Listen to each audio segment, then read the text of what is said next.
Oke baik, halo semuanya. Perkenalkan nama saya Yosef Simerudun, NIM 2112026, Prodi Teknik Informatika Strata 1, kelas E, semester 4. Kali ini saya akan memberikan tutorial atau cara untuk menggunakan aplikasi Glide itu dengan project saya yang saya buat, yaitu membuat biodata pegawai dengan menggunakan aplikasi Glide seperti yang telah saya buat untuk proyeknya seperti ini.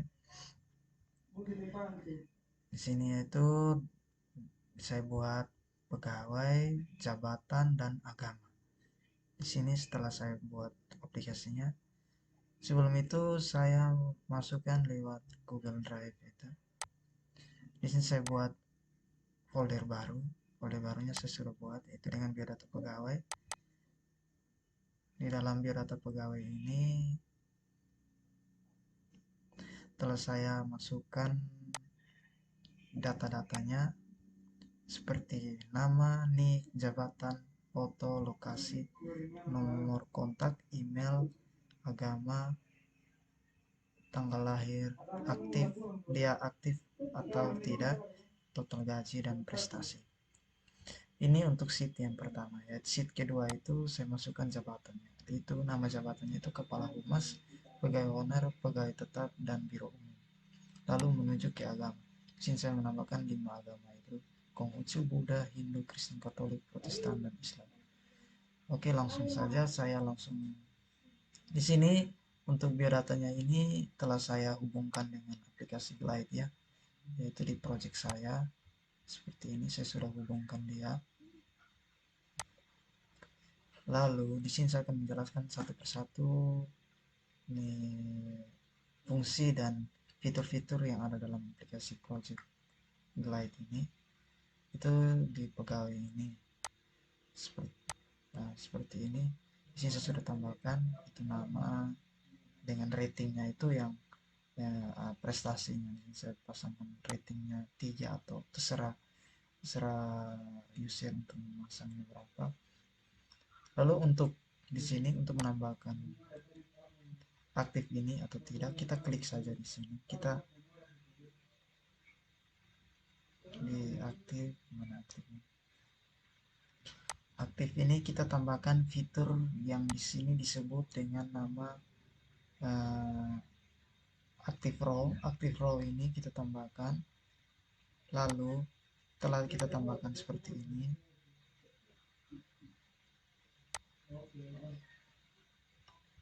setelah kita tambahkan ya,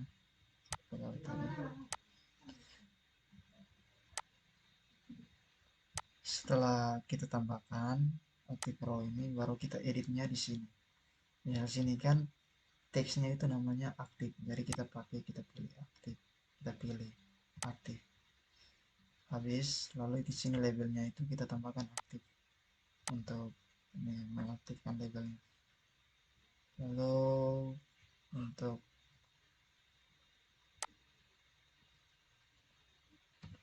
lalu setelah aktif kita menuju ke title foto. Nah, title foto ini, foto yang ini saya menambahkan di image ini kita tambahkan di stylenya, boleh gambar atau simple seperti ini, sesuai kita mau posisikan dia bagaimana, itu kita pilih di bagian sini untuk profil. Ini saya menggunakan image, saya memakai image seperti ini. Lalu untuk title ini kita pakai nama saja. Untuk di bawah sini sesuaikan. Ini untuk subtitlenya saya gunakan nick agar dia terbaca di bagian bawah sini seperti ini. Lalu image-nya itu foto untuk menambahkan, diperjelaskan fotonya seperti ini. Lalu foto itu, lalu rating ini di fiturnya saya menggunakan yang ada dalam sini itu rating, kita ketik saja rating dan tanda bintang seperti ini. Untuk prestasinya, untuk prestasi itu yang ini bintang ini kita sesuaikan apa yang kita alami. Misalnya baik ya kita tambahkan bintang, kalau buruk ya kita kurang, seperti itu. Lalu map ini saya gunakan di fitur maps yang ini. Map ini tambahkan lokasinya kita, lalu kita buka di Google Map, kita cari, kita klik kanan untuk tambahkan lokasi ini, kita salin, tambahkan map di sini. Nanti dia munculnya seperti ini ya. Kita tambahkan mapnya di sini ya, di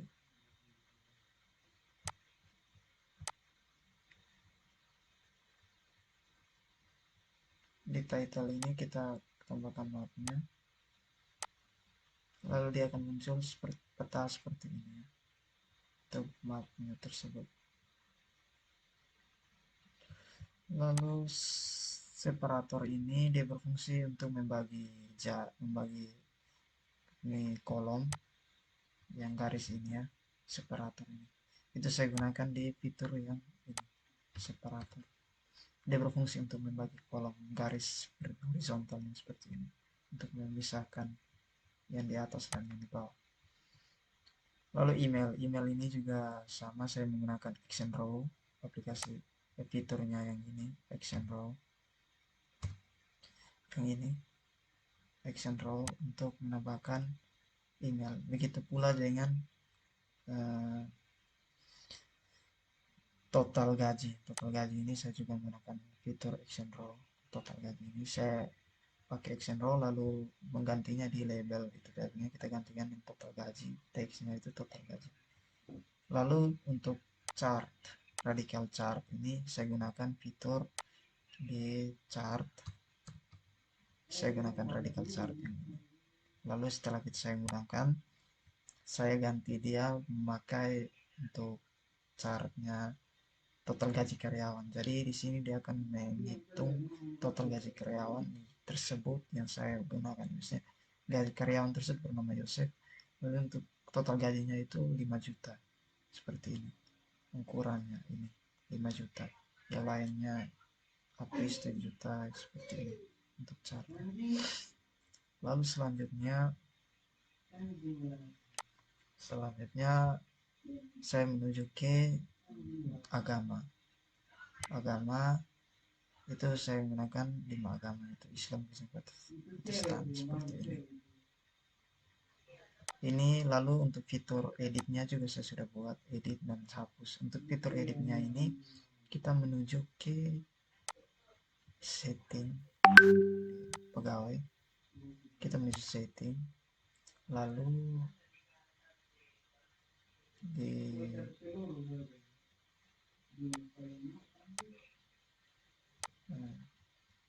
mohon maaf, bukan di settingnya, di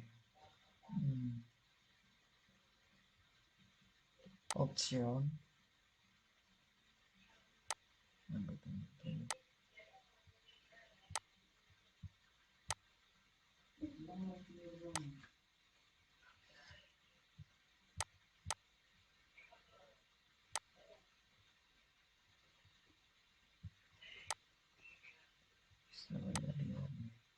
Oke, untuk edit dan delete ini saya buat di agama, lalu di general ini saya scroll ke bawah, lalu kita aktifkan untuk allow user ini, itu allow user to edit dan delete. Jadi kita aktifkan sehingga kita klik di titik 3 ini bisa kita edit, misalnya ada update datanya atau ini harus menghapus datanya karena orangnya sudah tidak aktif, kita bisa menggunakan action ini untuk delete seperti ini. Begitu pula dengan jabatan juga sama, misalnya ada update datanya lagi, kita klik edit di sini, kepala humas seperti ini, atau biro umum, pegawai biro umum dan kepala humas seperti ini. Untuk penambahan pegawai lagi seperti ini, kita tinggal klik di add ini, lalu kita tinggal tambahkan item-itemnya, biodatanya seperti ini.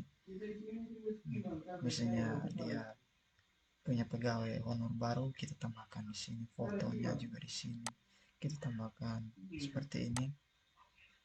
Untuk fitur-fiturnya nih,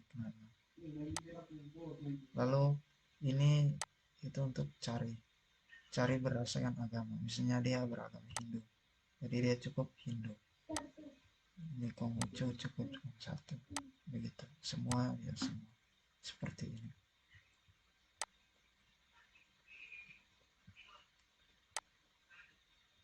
Lalu untuk saya akan memberikan penjelasan untuk warna background seperti ini. Warna backgroundnya, untuk warna backgroundnya itu saya masuk ke setting, lalu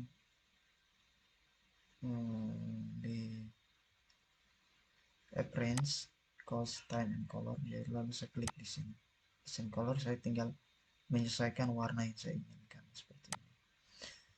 Begitu. Lalu untuk icon my project yang ini saya gunakan name and icon, saya pilih icon yang ada di sini, saya menggunakan icon yang saya mau seperti ini, terserah saya atau terserah teman-teman kalian.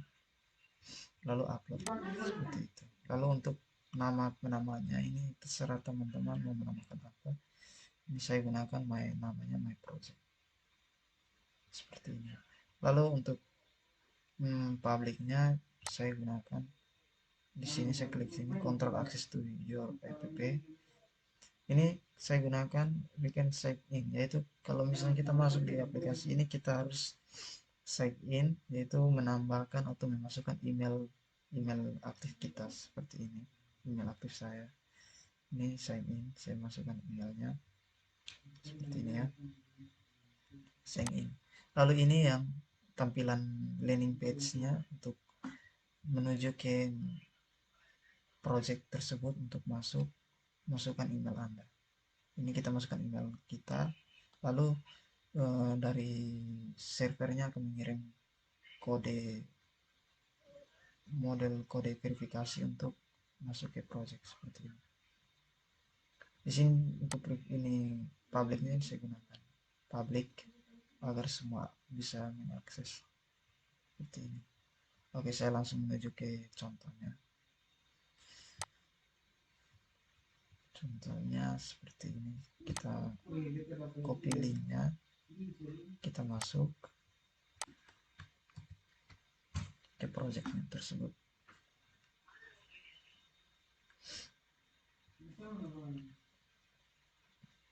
Di sini langsung masuk karena saya sudah menambahkan emailnya. Jadi masuk langsung di sini untuk pegawai tetap kita bisa lihat ini petanya ya, yang besar ini petanya dengan jaringan, jadi agak lemotnya. Lalu di sini rating, untuk rating kita tambahkan ratingnya berapa, terserah kita sini. Lalu ini dia masih aktif ya, ini gambar untuk aktif, ini fotonya.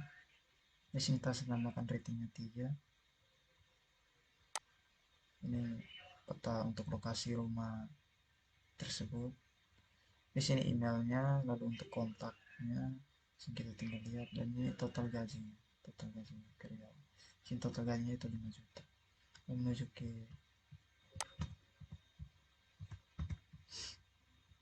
ke agama, sini kita bisa lihat agama Islam.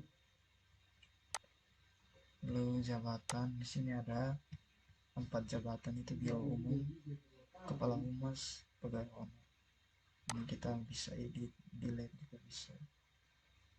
Ini user ini yaitu user pengguna aplikasi Glide tersebut. Untuk biodata pegawai ini saya sendiri, untuk user ini untuk tombol cari.